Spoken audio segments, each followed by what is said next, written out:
You know what to do. That's the frustrating part. You've read about it. You logically understand the concept, and yet somehow you're still not doing the thing you fully know you should be doing. If we haven't met yet, hi, I'm Dawn, and this is Beyond Optimal.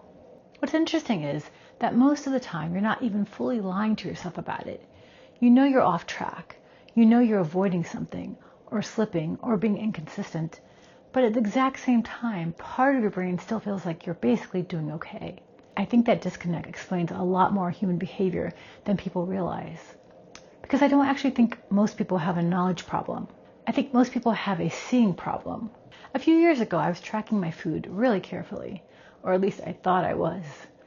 I genuinely believed I was being accurate. I'd eat a half a bagel with cream cheese, maybe even scoop it out, and log half the bagel. I'd have half a breakfast sandwich and log half. In my mind, I was tracking, but then I hit a plateau and eventually got curious enough to start actually measuring things instead of estimating. And suddenly I realized something uncomfortable. That half a bagel was usually closer to 3/4. That half a sandwich was also more like 3/4. Not because I was intentionally manipulating the numbers, but because my brain had quietly rounded things in my favor. It filled in the gaps and told me my estimate was accurate.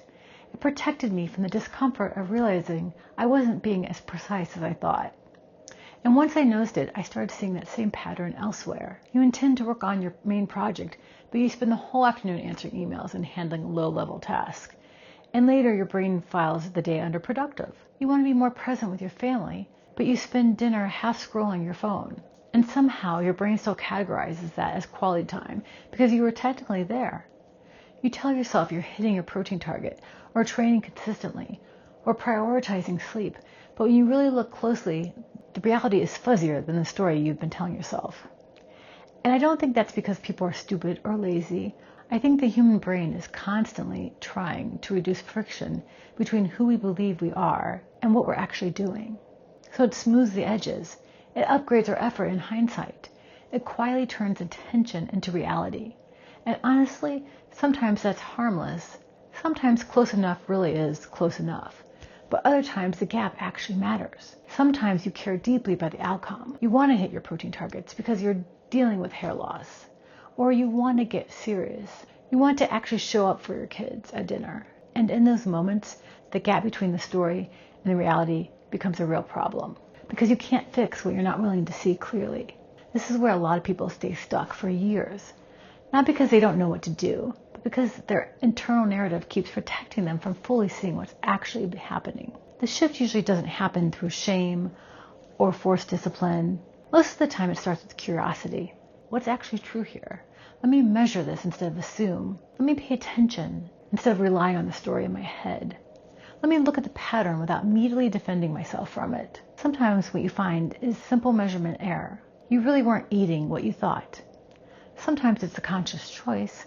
You know you're not lifting enough, and you've decided once a week is okay for now. And you're aware even if you don't always admit it. Sometimes it's something deeper. The thing you think you should be doing doesn't actually feel safe or possible to your nervous system yet.